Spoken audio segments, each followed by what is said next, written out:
conflicts of interest and the appearance of conflicts of interest as we handle the work of this board. Does any member of the board know of any conflict of interest or any appearance of conflict with respect to any matters coming before us at this meeting? If so, please state them for the record.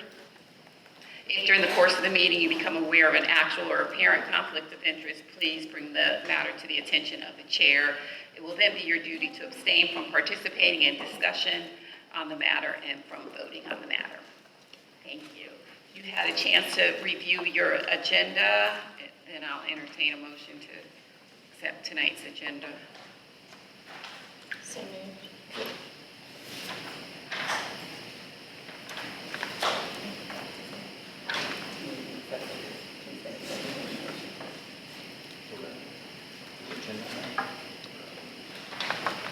I thought we had a consent agenda, but maybe not. Susan sent that to me, and she indicated it was to be consent agenda, and I did not put it on the consent agenda because I did not fully understand whether or not that was okay or not, so I think we're going to have to do that, but we can talk about that. Sorry about that.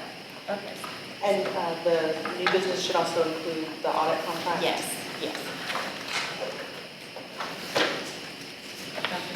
So we had a motion and a second.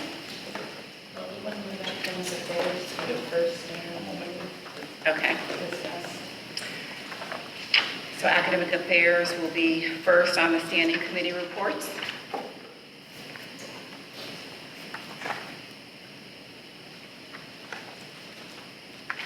And new business should include An audit contract. audit contract.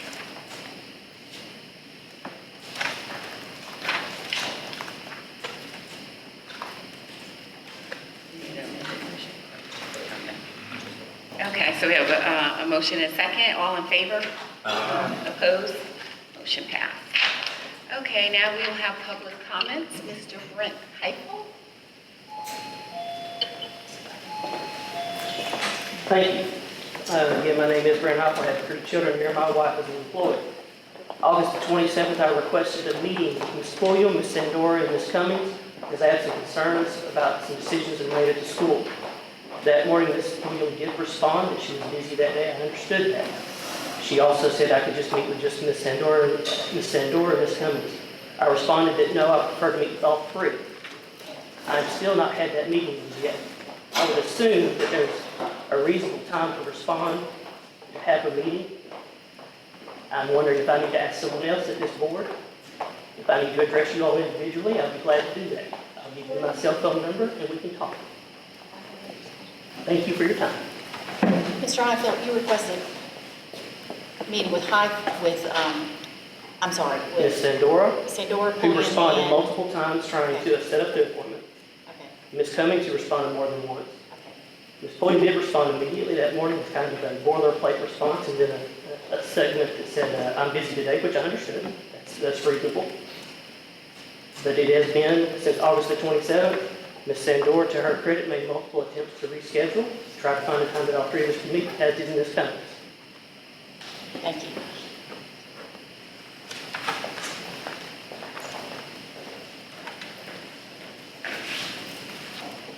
Well, generally for public comments, we do not necessarily respond or resolve. I will follow up on that request. Okay, so now we will move to the approval of the minutes from the August meeting.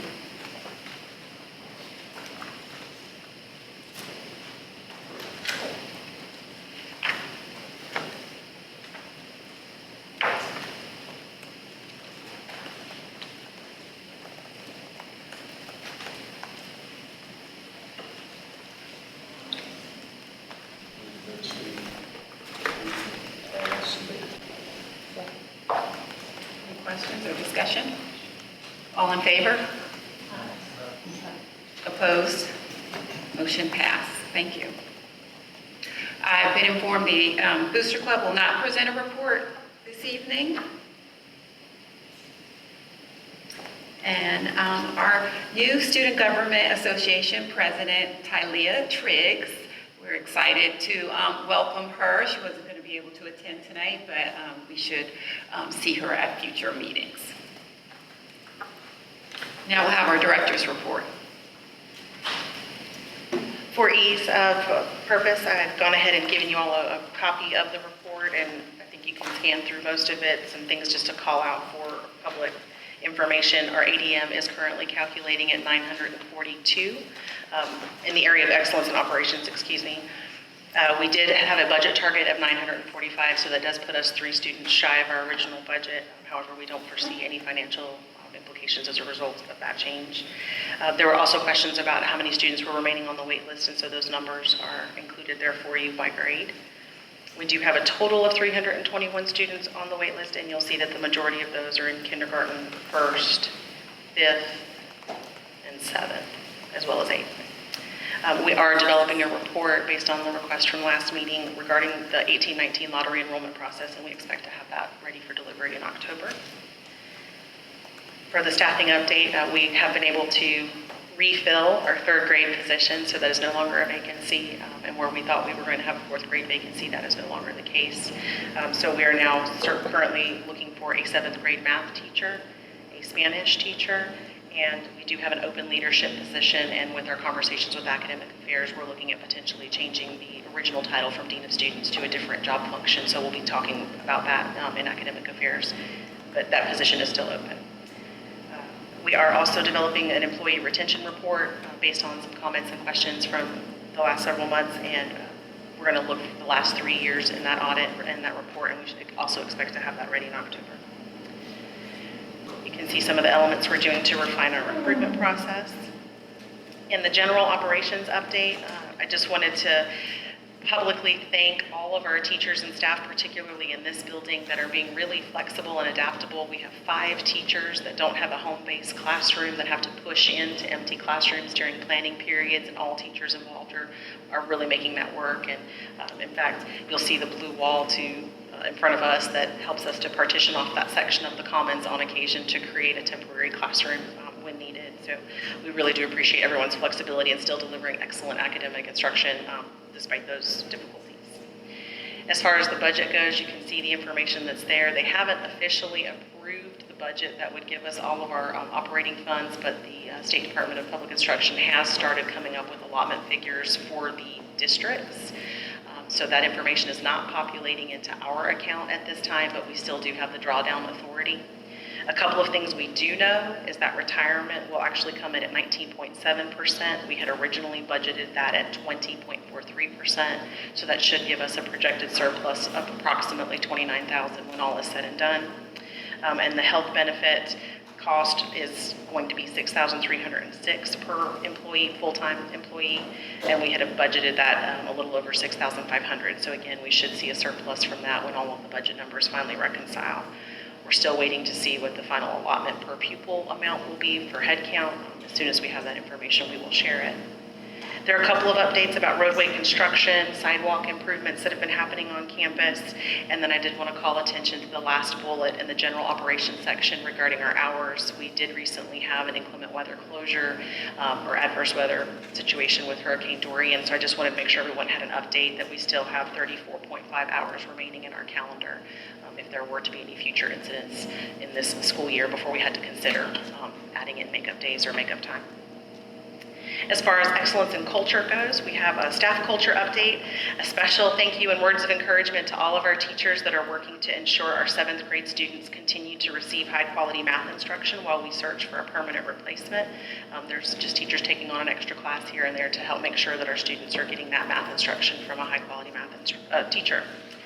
We had a very wonderful and productive first work day after the start of the school year on Friday. Some outcomes you can see listed there. We did successfully get all of the teams together to evaluate and assess the writing samples that were provided by students.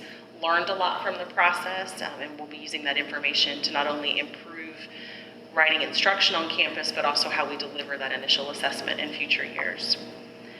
There were some common themes that came out of the conversations when the academy leaders broke into small groups with their teams to talk to them about what are the strengths and weaknesses and opportunities. How can we really set a tone for a high performance culture?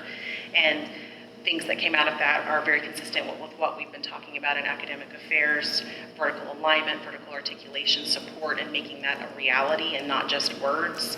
Advocacy for in-house training and learning observation processes. Last year, we implemented a process for all of our beginning teachers where we had them go get a substitute and go visit other classroom teachers on campus per their mentor's recommendation as to things they thought they could see. And we're starting to see that that could be valuable for all of our teachers on campus. So there's really an advocacy for making that more widespread. There's a lot of time spent identifying what the student needs really are, really getting down to using the data that's available and figuring out specifically what those needs are, and then we're going to start building plans around what those needs are.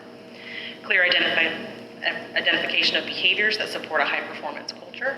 Some of that's the hard work. And then clarity of staff for core instruction expectations, as well as methods that we're going to evaluate performance towards those expectations. For our student culture, you can see there's a lot happening on campus. Clearly, for our seniors, it's always their big year. So we've started to celebrate our seniors with a senior breakfast, and senior portraits have already happened. A special thank you to parent volunteers at Temple Baptist Church for hosting that breakfast for our teachers, for our seniors. And we have officially confirmed that 8 students in the senior class started kindergarten with us during our opening year. So Ms. Nowinski and Ms. McGinnis will be working to learn more about them and showcase them this year. Our student clubs for grades 5 through 12 will begin this Friday. Preparation for competition season for all of our academic programs and extracurricular programs is well underway, as well as our athletic programs. As far as some culture things we've been doing on campus, it's been National Hispanic Heritage Month, and we've been celebrating that throughout September. We realized it kicked off September 15th, but our students took that sort of challenge and started including messages during the daily announcements related to it all throughout the month, in addition to classroom activities to help our students learn more about that culture. Our Core Value Award for Respect is the first Core Value Award that will be recognized this year.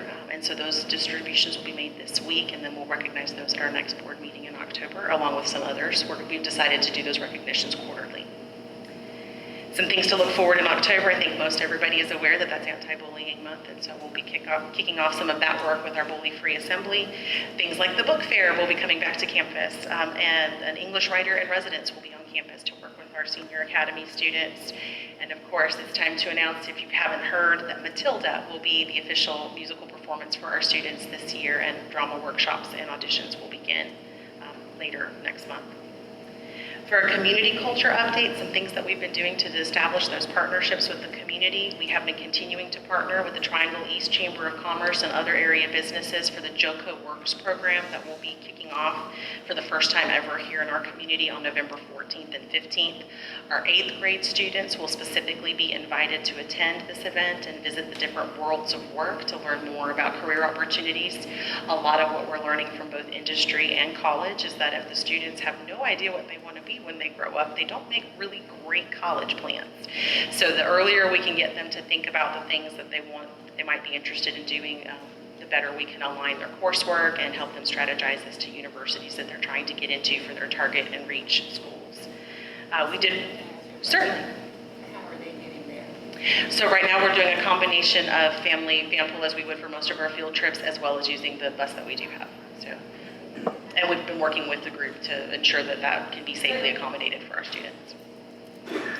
We did renew our partnership with our church here on the corner, Grace Community Assembly of God, to support us with testing accommodations. They've been a wonderful host for us as we've needed to identify separate sites for our students. And our parent ambassadors have hit the ground running. They've organized information sessions for parents. They've built a volunteer database for us that we'll be tapping into quite regularly this year. And they've been obviously doing the wonderful work that they do to secure thank you incentives for our teachers and staff. And as part of state law, as well as good business, we do offer ourselves up for interest meetings for Boy Scouts and Girl Scouts each year. And so those sessions were held right before the hurricane and had very good attendance, and they were thankful to use our facility to have those initial meetings. As far as excellence in academics goes, we've talked a lot about our report card over the last several weeks, and what you have in front of you is a brief overview some of the highlights and the lowlights of the report card. We clearly had set a target for ourselves of 75, and we did not meet that. Unfortunately, we hit a 69, which actually dropped us into a C rating. We are extremely disappointed by that, but we can't let that stop us from doing good work this year. We have identified areas that need immediate attention, but we also want to identify areas that we can't let go of, where we actually accomplish some of the work that we intended to do and to move forward. So we're looking at both growth and proficiency data by subgroups and standards to determine those targeted areas for improvement. And what that means is in some of our summary reports, you're going to get an overall we did or didn't meet growth for a particular grade. We actually have tools that are provided to us through the EVOS system that allow us to get even deeper into that to say, well, if this is a student who's been performing as a level 1, how well did I do at growing that student? If this is a student who's typically been performing at the level 2, how well did I do at growing that student? And we've identified, I think Ms. Sandora has shared with me, that there's at least one situation where a teacher was really good at growing the 1s and the 5s, but kind of missed the middle space. So now we've got that information, that teacher knows that, and they previously didn't have all of that information at their fingertips to be able to tailor their instruction. In other areas, it might be, hey, we're just sort of hitting flat across the board. All right. Do we need to throw everything out? Where do we need to start over? Let's go look at some others who are doing really well and see what they're doing that's different from what we're doing. And again, that's where those teacher observations can be extremely helpful. So what I gave to you on the back of the report are some of the areas where we can give you some notable celebrations, and you see those there. We exceeded growth in 6th grade math, biology, and math 3. We exceeded an 85% proficiency, which puts you in that sort of A category with 8th grade science. We did meet growth in several areas as listed: 3rd grade reading, 6th grade reading, 7th grade reading, 7th grade math, 8th grade science, math 1, and English 2. And we met our own internal NCS target of 75% proficiency in 3rd grade math, 6th grade reading, 7th grade reading, 7th grade math, 8th grade reading, 8th grade science, biology, math 1, and English 2. There are lots of other things to celebrate. We had some that grew as many as 22 points in proficiency, and those are all wonderful things to celebrate, but we've got to keep on pushing. We've got to keep on taking those wins and making more wins out of those. As I mentioned, we're preparing an accountability report for our academic affairs meeting this week, and hopefully that will get us on the path of being able to share that information in a little bit more digestible way with the community as well. The initial writing assessments, as I mentioned, have all been completed and all have been assessed using the work of the PLUS leadership team from last year. And the scoring tools and support improvements are really what's coming out of that. That the scoring tools, we've identified some areas now that they've had an opportunity to evaluate a large set of samples where we can improve those tools, in addition to thinking about ways that we can improve and reinforce our writing instruction. Curriculum maps for intermediate and senior courses have been submitted, and we mentioned that last month, and they're continuing to undergo a feedback process with Ms. Nowinski coming on board later in the process. She's just now diving into reviewing those, and with some of the recommendations out of academic affairs, we might have ways to put some more support behind that to get that moving faster. In the primary grades, they are under development. Information session for our parents and families regarding competency-based assessment strategies is scheduled for October 1st, and that's targeting our K-2 parents for the work that's happening in that area to really help them understand proficiency and mastery versus average, and to really help those parents understand what we're working on with skills-based and competency-based focused. Our PDA implementation continues across the campus. More and more students and teachers are participating in those seminars with a higher emphasis on writing, both pre and post seminar. And it is time for our testing season to begin already. So the PSAT and MSQT will be administered soon. The PSAT 8-9 will also be administered this month coming up. And the pre-ACT for 10th graders will be administered before we meet again. And with that, we're subject to any questions.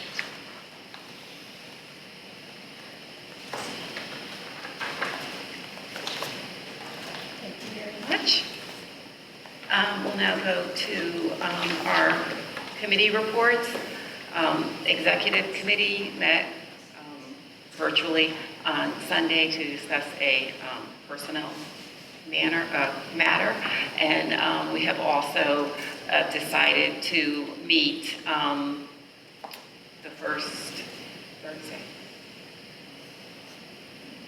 We're going to have scheduled meetings as opposed to as needed meetings every other month And we will put that information out to the community so that you know when the executive committee shall meet. The Academic Affairs Committee will go next. So I just wanted to let everyone know who's on the Academic Affairs Committee. It is a board standing committee. Jane Jackson and I are representing the board. Ms. Pulliam, of course, is on the committee. All of the academic leaders are on the committee. Mr. Squibb is on the committee. We have two parent reps, Jason Cummings and Ms. McLam. Lori, I'm sorry, Lori. Lori McLam. And so we had a very productive meeting. The agenda and the direction of the academic affairs is driven by board members because it's a board committee. So we had a very aggressive agenda for our last committee, and we put a lot of items under three major categories: communication, staffing, and curriculum development and support. Under communication, we did implement a new 48-hour rule. You should have gotten communication from both your academy leader and the executive director regarding our desire to be responsive to our families, to our students, and to each other. So this is not just if a parent, this is if a board member emails, a colleague emails another colleague, everyone has the same 48-hour response rate, and that they are to be attentive, that it's time sensitive, that they need to respond sooner than that. So that has been mandated and recommended by the Academic Affairs Committee. The other thing that we discussed and agreed upon is a priority list that we wish to share with you in terms of how we feel the board should function and how we are going to function as an academic committee. In our mind, the priorities of the school are safety first, because of course we need for our students and our faculty to be safe in order for them to do the work they have to do. Academics is second, and extracurricular is third. And what that means is that when we are making decisions on funding, on where we are putting our energy and our time and our resources, academics will be number one right now. Not to say anything's going away. Athletics is not going away. Robotics is not going away. But we need to be very clear that our whole energy will be focused on academics from this point forward. So that should be seen very clearly when we have to make decisions on this board. So I hope the board has said this numerous times. We are supporting that, but we have to be laser focused on what we need to change. Starting with that, under communication, being focused on what we need to change is to really have a sense of what the problem is. So I am looking for the board to approve that we will do a board climate survey first to our teachers to assess their feelings about the academics at the school, the general climate, their needs, wishes, and Jane and I have secured several teacher surveys. We found one that we really like, and so we will be getting this out to teachers in October. We are trying to move very quickly on a lot of items that we can move very quickly on, and that will go out electronically to the teachers. We have not done a board survey since 2013, which was very well received, and I think we got a lot of good information from that. We looked over. It wouldn't surprise me if maybe we're struggling with some of the same things, which is very disappointing.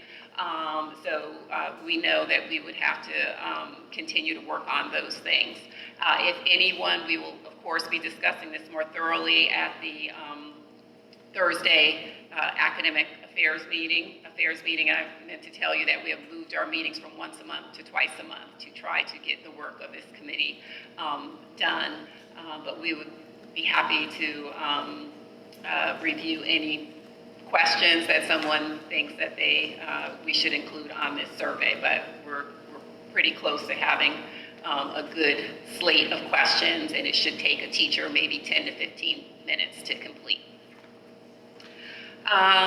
We are suggesting and had an initial conversation about getting a data consultant on campus to review the last 3 years of our testing scores to assist us with identifying pain points.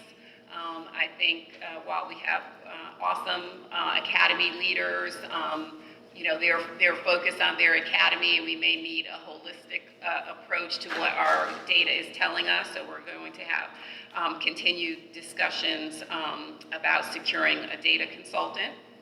So that could possibly be a funding item. And then we have tasked our executive director with timely communication of the results and whatever new things we will be implementing. So you should be seeing more frequent communication from her on the progress of our committee.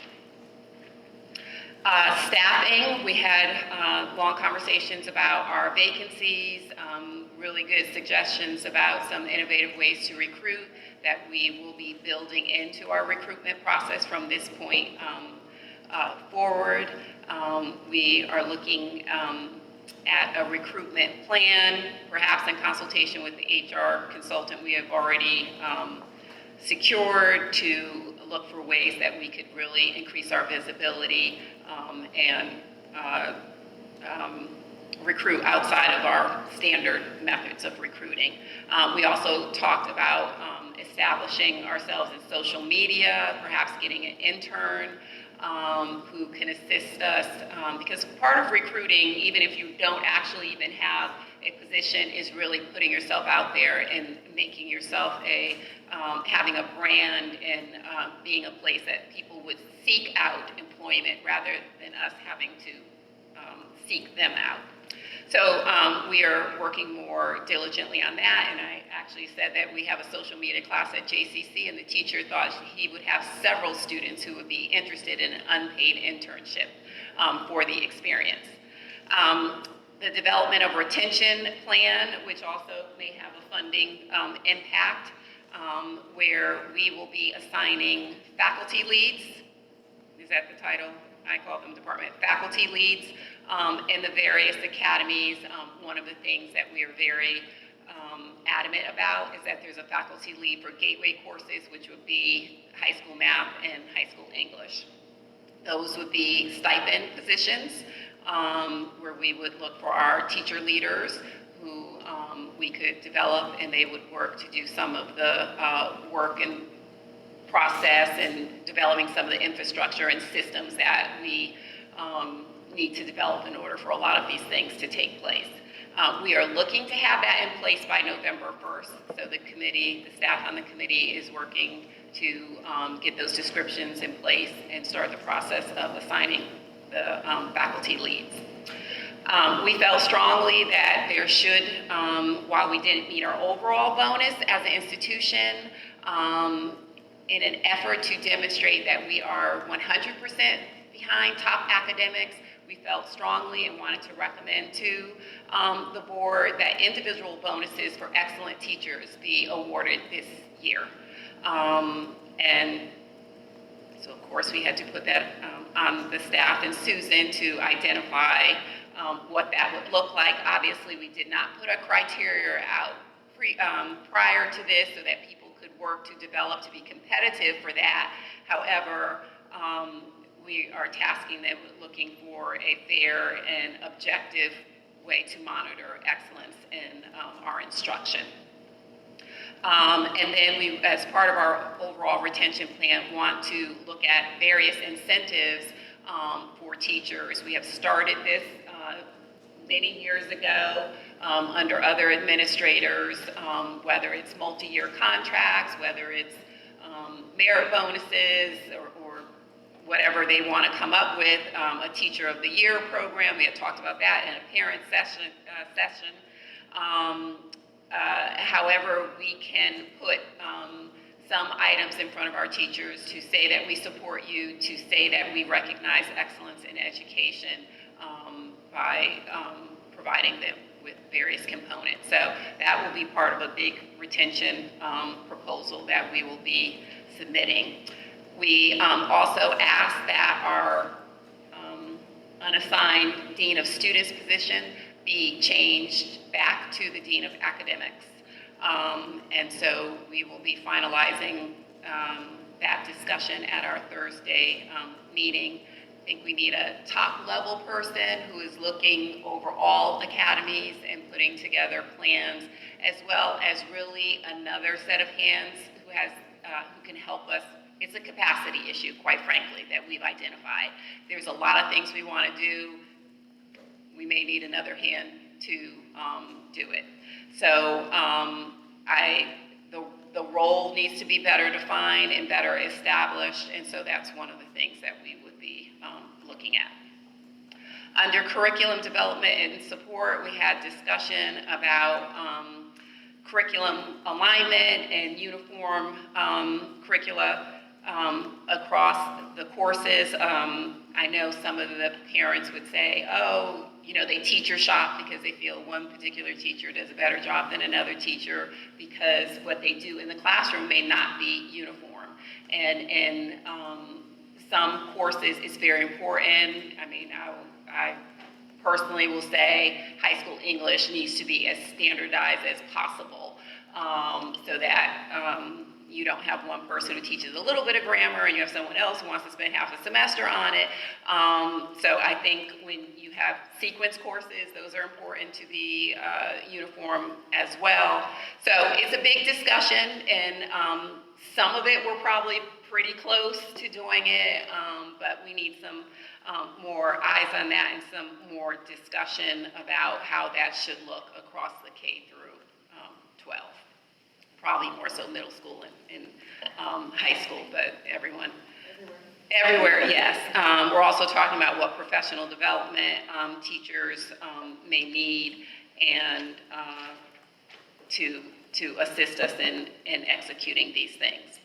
The curriculum alignment segment dealt with looking at the course catalog, graduation requirements, course sequencing, and college advising. And I think we've had Ms. McGinnis and her guidance department, or the guidance department has been doing some really great work, and we want to have an operational calendar. I think there's just some infrastructure things that would really help the instruction run more efficiently so that people just kind of know how to operate each and every year. One of the things that will also have a possible funding impact is we suggested having a learning lab. We know that math and reading are pain points for us as an institution, has been ever since I've been on this board. And so the interventions may not be at the level that we need, and tutoring and academic support may not be where it should be in order to address these pain points. And so we have discussed having a learning lab. We have to figure out how it would be staffed. It could have some teacher involvement in terms of coverage. It's a little bit to work out, but not impossible to work out. And I think that this would be a place that students could go to if they need remediation or drill work, or really to talk about things that are important in academics, like time management and internal motivation and perseverance, and then also address very clear skill development for a student.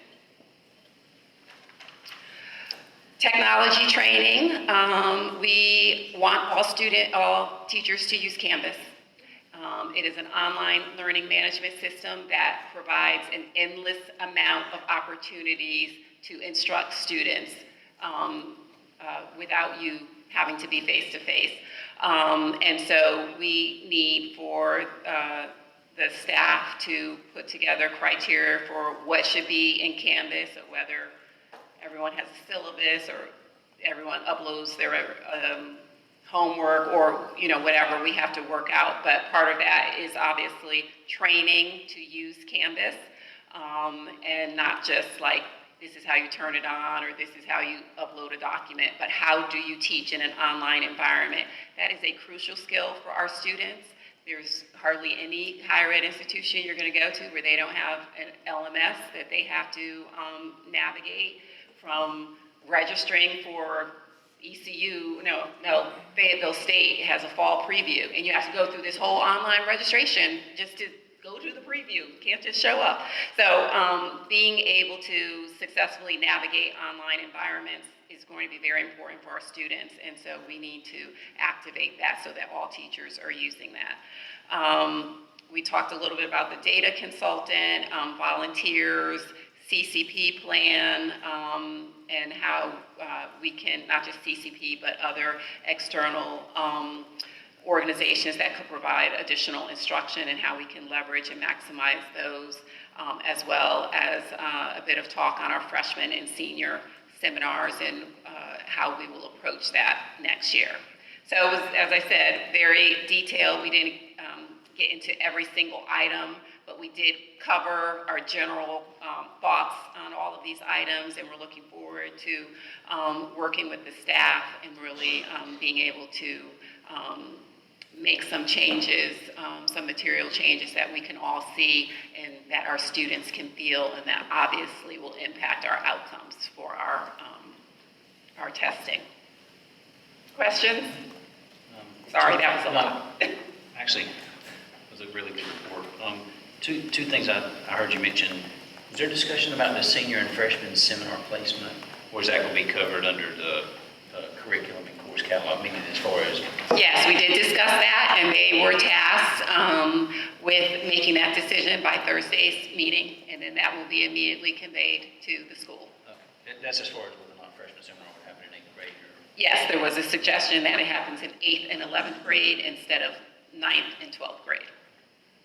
One other question, and I'm not deeply understanding, but I heard references, I just want to understand it. So for JCC classes, when our school ends, if students are still enrolled at Deuce Charter School and they haven't graduated for the last day of school, can they still take classes at JCC that they don't have to pay tuition for over the summer? Yes, because generally community college summer sessions start before a high school student would graduate. If you apply for CCP and don't change your designation to like a regular matriculating student and you're still a high school CCP student, you would start your summer class in May when school may not be over, so you're still eligible for the free class. So is that something we should consider for our scheduling for next year, is a benefit for our kids? To change, because they would have officially graduated. I understand that we end up on Friday and they start on Monday. So it's literally a Friday and Monday. And the kids could have qualified for classes for the summer, if I understand that. Okay. I would have to double check. I don't know if they're going to be that picky about it, like you have to match it up. How many actually are trying to go back to school whenever you're in graduation? I'm not saying it. Yeah. When they, let me tell you, high school seniors, that is. I'd love to see the numbers on ours, how many were enrolled and the graduation date. Okay, but I'm telling you, That's what I'm saying. the first year they didn't do this, they just started doing this in the last 2 years, and it's filled with high school seniors who are trying to get another class or two before they go to wherever they're going, where they don't have to pay for, yeah. So one thing, Don, so that's a ton of information, right? Yes. For me, I'm sitting here around, I work in a business world where we set deadlines, we do things, so I think you're gonna have to break it down to say, this is what we're attacking at this, but I know you get. Oh, we have. Susan had her first email with all of the deadlines, and for the first things that we said, we want this done by the next meeting. And so we are happy to report that either it was done or she requested an extension. So it may feel a little, it may feel like we're micromanaging. I'm sure it does, but we probably are, so. And can I just add too that I think this what we shared tonight and what we shared at the last Academic Affairs Committee meeting was really sort of the overview of our thoughts for the direction that we need to head. Susan has a lot of dates, but there are some things that we don't have dates on yet, and that's part of why we've decided to meet as a committee twice a month instead of once a month. And so as we start, I hear exactly what you're saying, and you're right, but I think as we start getting those deadlines, and we'll start bringing specific proposals to the board when they need to be. Is that fair to say? Yes. And just a little housekeeping, Ms. Dixon, according to the bylaws, we need to vote on our members, so can I quickly just make a motion to approve the members? Yes, and I meant to. Yeah, no, that's okay. So I'd like to make a motion to have Dawn Dixon serve as chair, and then members of the Academic Affairs Committee, Jane Jackson, Nicole Booker, Susan Pulliam, Dustin Squibb, Lori McLam, and Jason Coates. And Coming. Jason Cummings. Oh, I said Coates, I'm sorry, Cummings. I'm sorry, Nicole, and I did not list you, and you were on the committee, that is correct. And that probably can follow up at the end for new business that we will, each chair will present their slate of members that they have selected. Okay, you want to do that in new business? Well, just to remind the other chairs that they have to present their slate for their committee members. So we need a Second. Any discussion? All in favor? Aye. Okay. So we also need a motion on the Academic Affairs Committee pursuing doing a board level teacher climate survey. So moved. Any questions or discussion? All in favor? So, actually, just so I was clear on that, so will it be done in sequence? You're saying do staff first and then do parents, and then was there going to be a student component too, or no? I think eventually we are going to do a student course evaluation. So that might become systemic to just how courses are run. And then Jane and I earlier just discussed that maybe we would want to do listening sessions with the parents instead of a survey, because that could, maybe be a more dynamic kind of interaction than just a survey. However, I know some people are comfortable with the survey because they just may find some comfort in completing a survey. But we certainly want to get the teacher one started as soon as possible. Just yell. I'm really loud, so it should be all right. And so there's also a possibility that we didn't talk about, that we could do the meetings, and then if we feel like we still need to do a parents survey, we could always do that. But I do think that having that dynamic interaction at the beginning to sort of make sure that we're not missing anything when we're looking at how to craft the survey, if we decide we want to do that. So the ones that have funding impact, it would come in the form of a proposal to finance as to whether we could afford that, and then it would be brought to the board for consideration. I counted 6. Somebody told me we had some money, so that's the last thing you should probably tell me. Point of order, you had a first and a second, but I don't think you ever officially voted. On the survey. Okay, all in favor? Aye. Opposed? Motion passed. Thank you very much. I appreciate your patience. Ms. Dixon, the 48-hour rule, that applies to administration and staff. It applies to everyone. Hopefully, even us, hopefully we're, haven't identified that as a pain point, but it's communication to anyone. And if I may, our employee handbook already had a 24 to 48-hour turnaround in it, so it was just re-emphasizing that we're going to hold everybody accountable to that standard that has been in our handbook for a while.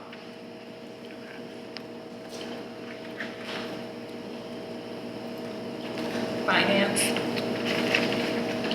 So we did have a meeting this month. I was actually looking in the handouts for is the handout in there for the last fiscal year budget? Mr. Dunn, I gave you the full packet of them because we literally just got them today and finance hasn't even had a chance to see them. So I wasn't sure if you wanted to present that as an information item today or for approval. Is that these? Yes. That's the closeout budget for fiscal year 19, official. It says June 1st, 2019 to June 30th, 2019. Right, that's what they do. They run that last month's budget, once all the. So they just put run in. it on a month, they don't Yes. show it as. Okay. And it's just the year-to-date's the third Yeah, so column. actually I passed that out. That's what was confusing me, I was looking at June.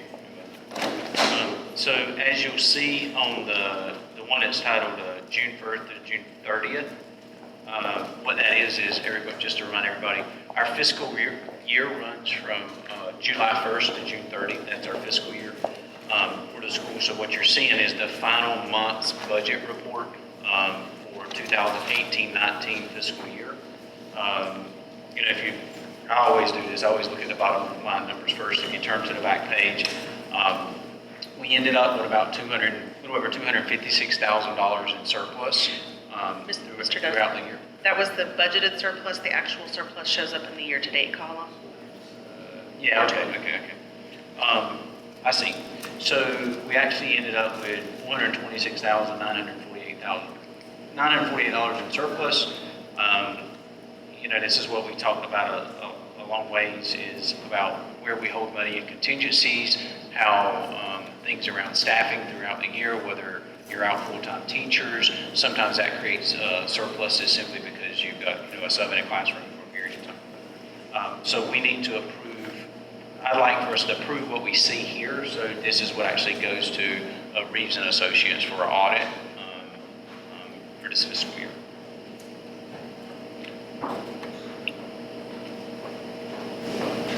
So moved.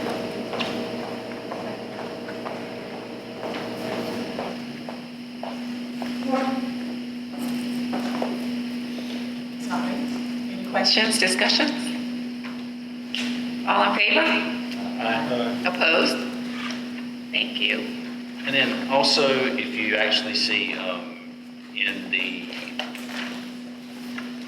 this is where I was getting confused on the pages. In your actual board packet, you'll see August 1st through August 31st is the month-to-month report that we have. As you heard Ms. Williams say earlier in the meeting, the finalized budgets from the state have not been approved, so these numbers haven't moved a lot simply because you have to change your projection based on any ADMs, and when you've got 950 kids, a little bit of change in your per student ADM can move those numbers fairly significantly. So just by a point of order, we approved these. There's really no significant changes from last month. So just take a motion to approve that August budget report. Did you get the, I thought you said September was when some budget requests was due from everybody. Did that happen? The budget I request mean, was due. like, what, So For the year, right? for the year, yeah. So what we had, well, I don't recall that was actually September, but before school had ever started, Ms. William had worked with the staff, the extracurricular needs, et cetera, to do basically a needs analysis with budgetary dollars associated with them. She had presented that at a high level. We didn't actually see any of the in the weeds details, but that part did happen with those numbers that covered strategic planning and enablement, extracurricular support, and that included band, robotics, athletics, etc. One thing I would say is that based on the items that were presented earlier in the Academic Affairs Committee, when I think about those kind of things that were described, that to me that kind of falls in the realm of strategic strategy acceleration. So I think if we kind of bucketize some of these asks, because if we just talk about them all together, it gets really worrying, muddy to people. So it sounds like those things are really strategic planning enablement that we would have to consider within the fiscal budget. Now, one thing I will say is the money that we have moved over into our reserve account, there had been some confusion before about how we could use that money. I got an opportunity to talk with Jay, which is the one that does our audit with Reeves and Associates. And I asked him that question because I honestly didn't know either. I know back when we had the financial issues, 4 or 5 years ago now, it was because we didn't do funds appropriated for our local dollars that we had stowed away as cash in the bank and put them back in our operating budget because we expended those monies to do our capital building campaign. What he told me was that what they don't want to see from an auditing perspective as well as DPIs, they don't want to see year over year over year where you're spending more than you're taking in. Because no matter how much surplus you have, if you spend more than you're taking in, at some point it's going to catch up with you, right? But when I specifically asked him, are we limited to how we can use those dollars in reserve? The response he gave to me was no. We have the freedom to use that money however we see fit. But then he also, and it's always best if you have an explanation around how you're using that. So if we need some more clarification or color around that, we can always probably ask him to come on over if we need to. But I did ask him that as we talked about the contract. Thank you. Who's our auditor, Jay? Jay, how do you say his last name? Sharp. This would Reeves and Associates. Sharp, S-H-A-R-P. And you will see that later in the meeting. And then, so actually in the minutes for the finance meeting, we had a good meeting. There was a little bit of discussion around, prompted by me, about, I just wanted to reconfirm that when we look at our enrollment through the year, and the reason the question was brought up was because in the last board meeting, there was some discussion about whether or not we had students on the wait list for certain grades. And as was presented earlier, there's a couple of grades, like 3 has got 1 person on the waiting list, 4's got 2. So I was just, from a fiscal planning perspective, I was asking the question that in the event that we have student attrition through the year and we don't have students on the wait list, what would be the impact to our top line of revenue if you don't backfill them? And what we determined from discussion is basically what that would impact would be you would lose the local dollars for those students for the rest of the year because they're assessed on a monthly basis. So it's just, from a fiscal planning perspective, I just thought it was prudent we're aware of that. And then there was a discussion about, Robbie had brought up the question just for clarification from the finance perspective from the impacts of the budget, because we did have money allocated in the budget last year for a bonus payout in the event the academic targets were met. So we just reconfirmed that the plan as approved from last year was that it was an all or nothing thing. Either the school met the target or there was no bonus payout. So at least under that proposals that came from the board of directors, those monies stayed in reserve, which is part of what contributed to the surplus you saw in your budget. I think that was it. Rodney, I would just make a motion to approve your August budget report. Second. Any discussion? All in favor? Aye. Opposed? Thank you. And so Rodney, can you, or the slate of folks on your, are those the folks you're going to say after the meeting? We'll review that and have it ready for the next board meeting. Okay.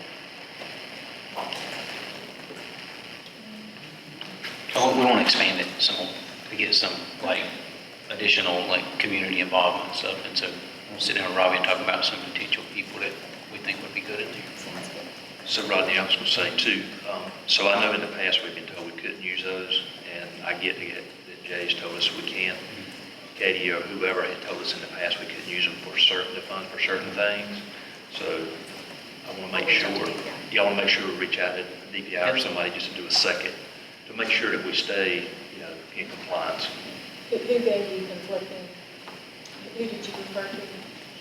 When I reached out to our financial services vendor, Acadia, I was Acadia. given guidance that we should not use it on things like vendor service contracts or anything that's part of your operating budget. And I was getting that feedback based on their interactions with DPI. So I'll do a follow-up with business office at DPI to see if there's specific rules to education funds versus, because we certainly don't want to do anything that's going to put us at risk for any kind of financial red flag. Okay, the Resource Committee has a vacancy as the chair, a board vacancy. So if anyone would like to chair that committee, I'd be happy to assign them to that committee. Just may want to clarify, Dawn, for those that weren't there, the discussion around the rescoping of that committee. Yes, so the resource committee, that was not our last executive, but the one before that meeting, we decided that this committee would be solely focused on fundraising on behalf of the board to the school. And that would be their only task. So what that looks like, we're unclear. We need the board to meet and to make those decisions.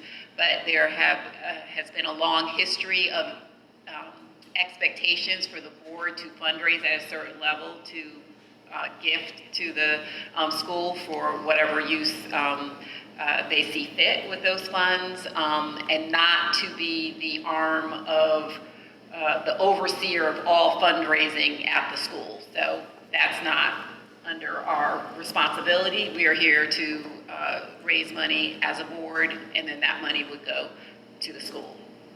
Anyone have any questions, discussion on that? And so we do need to have a chair, and then that chair would have to select a committee to present to the board for approval. Yeah. Paul's not here. Well, I may be asking Paul. Already did. Yeah. That's what happens when you miss a meeting. Michelle's not here for board development. I don't know if she had anything. So we'll. My understanding, we have been able to help get some of the items onto the campus course, so please, if you haven't had an opportunity to log in, check and see if there's updated material there for you. Okay, to our campus course. So we are trying to use the LMS to more efficiently operating by leaving training materials for the board and information in our campus course. So please go in and check that. Old business? If I may, one thing I wanted to let both Ms. Jackson and Mr. Woodard know is that the Office of Charter Schools holds monthly meetings for those schools that are getting ready to open, but those meetings are open to any board members or existing staff members at charter schools. So I want to get you the topic list. I know that Mr. Taylor came with me to a finance and facilities. I know that Mr. Dunn came with me to a special education services one. So it might be a good idea for you to see the topics if you want to have onboarding type training. So I want to get those to you as well. You're welcome. The old business? Just one thing though, so we talked a little bit from a facility standpoint about it, conceptual planning, that type of thing. We're just going to leave that tabled, but I do want the board to know there is cost associated either way. So if we continue, Susan and I will work on a contingency plan as far as keeping the current modulars and that type of thing in place, versus I want to do an evaluation versus building into what it's stands and that type of thing, and do a dollar for dollar, what it's going to cost, because it will cost us if we don't do anything. But we're not at the point where we're ready to discuss all of that in detail yet. Okay? We have several items on the new business agenda. So the first one listed is the Bethea concrete bid. We have been working, Mr. Taylor as our facilities chair has been working with Mr. Bunner to try to come up with a way to limit damage to the main gym through the student and other type of foot traffic that comes around the north side of the gym. What you might think of as the back side of the gym as they enter into the student entrance, which is the glass doors that are over on the kindergarten playground side. Because of the mulch and dirt and that sort of thing, we have a lot of damage and dirt being collected and coming into that space, and it's becoming very costly to attend to. So what you have before you is a request to approve the installation of a concrete walkway along that area, and it would adjoin the existing walkway, so it's not very long, but it would really help. And if you've ever been here when students are moving around, they are already walking that way. They've already shown us the path that we need to carve out. Quotes were solicited between August 25th and September 15th. We did receive 3 quotes, and the recommendation that you have is actually for the lowest bidder. And so we would request approval or any questions that you might have for Mr. Taylor or myself.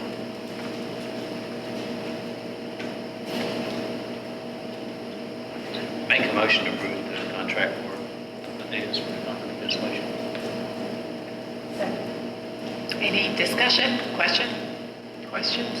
It's really needed. It's a tough space right now. All in favor? Opposed? Motion passed, thank you.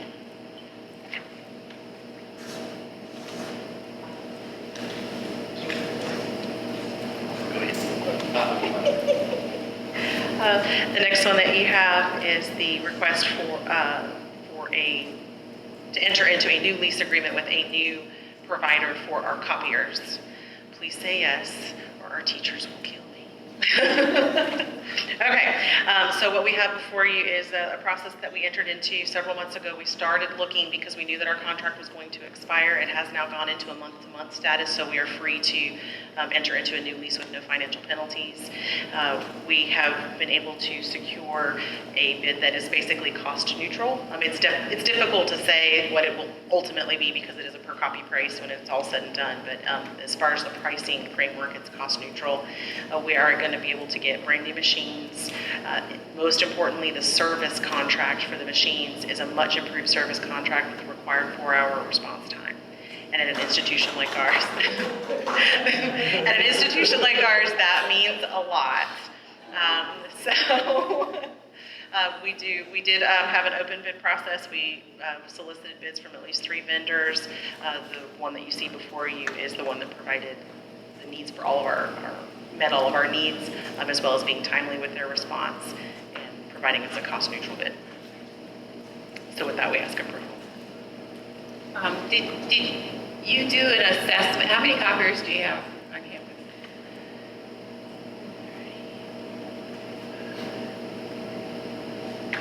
8. And so did you do an assessment of the volume at each copier?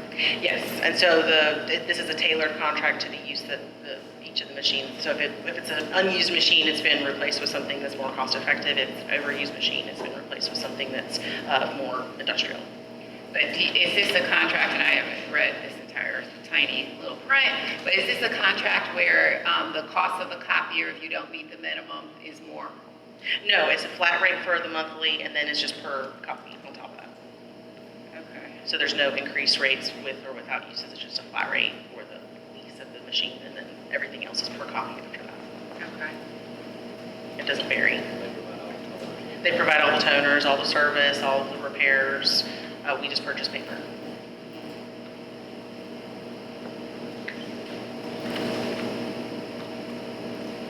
Motion to approve the copy of the contract as presented. Second.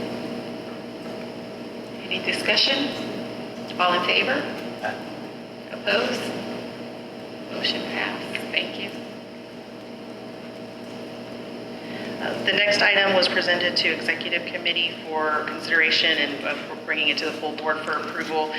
We were reached out to by the Public Library of Johnston County of Smithfield, and they were wanting us to be able to become part of their NC Cardinal Student Access Project. All of the other schools in the county have been able to do so through the county school system, and they just wanted to make sure that our students had the same type of free access to online public library materials that all of the other students in the county were getting. There's no cost to the students, there's no cost to the school, and it is a voluntary sign up, so if the parent wants to opt out of the process, they're welcome to do so, and they'll be given that opportunity before we do any information exchanges with the library.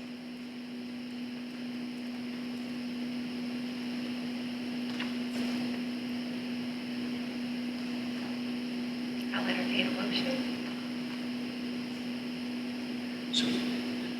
I'm just trying to understand, do they just use, our students don't have badges, right? I mean, is there Correct, a our number they use or something? They give them a unique student ID coming out of our database so they can do it in one fell swoop. But if the parent opts out, then they won't be participating and they'll go the traditional route to go to the library and get a library card. This just expedites it for the students so they don't have to physically go to the library and get a library card. Motion approved the new charter schools collaboration with the Public Library of Johnson County and Smithfield. Second. Any discussion? All in favor? Aye. Opposed? Thank you. Motion passed.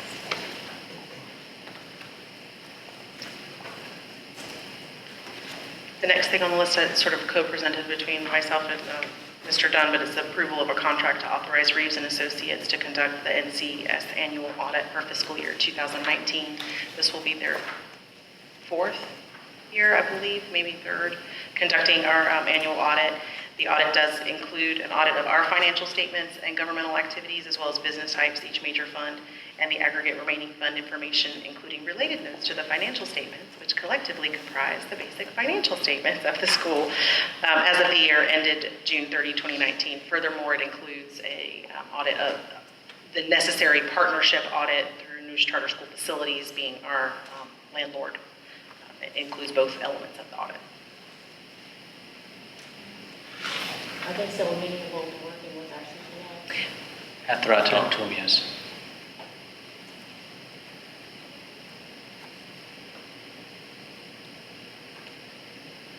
Staff requests approval of the contract. Entertain a motion. Motion to approve the Reeves and Associate contract. Second. Any discussion or questions? All in favor? Aye. Okay. Motion passed. Opposed? I'm sorry. Motion passed. Thank you. And the last item that we had on our list is a field trip / retreat request. This is the annual retreat that we started 3 years ago, and it's just asking for approval. It's coming to you specifically because it's an overnight trip. They do stay within the state of North Carolina, but it's the Student Leadership Retreat at Fort Caswell at Oak Island, North Carolina. It is scheduled for February 15th through the 17th, and as I mentioned, it's the 3rd annual leadership retreat with information attached. And we would request approval of this overnight trip.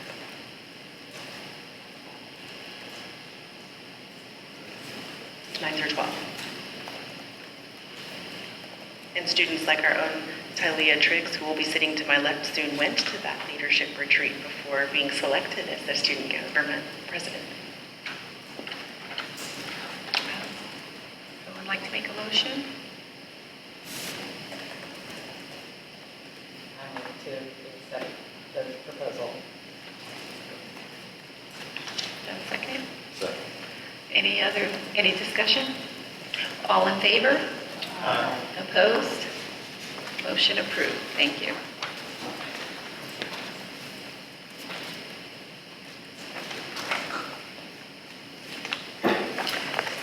Okay, So one more item, and I just want to let everybody know that October 1st, there's a town hall meeting to discuss the naming of the road out here in front of us, and it will change to something. There's some things out there, there's some opposition, of course, but I'm planning on being there. Anybody is welcome to go. I'm going to represent us from the school perspective, but anybody's welcome to go. I just want to let you know, it's at 7 p.m., October 1st, Town Hall. The other thing, from a facility standpoint, we're currently getting bids to clean up our retention pond over here. We're supposed to keep that maintained. I don't think it's been maintained in a few years. So we're working on that now. Just want to let you know that as an update. Yeah, I would, last summer, I think, was the last time it was moved, because I moved it, but you need to, it's definitely going to need to be cleaned and done at least every year, so just from a cleaning perspective. One thing just to that is that we are looking for not only a one-time, but also a sustaining clean. We're finding that it's going to be very cost-effective if we just do it annually or biannually, do a cleanup of the retention pond. It'll be a lot less expensive than what we're going to probably have to pay to get this one-time cleanup done.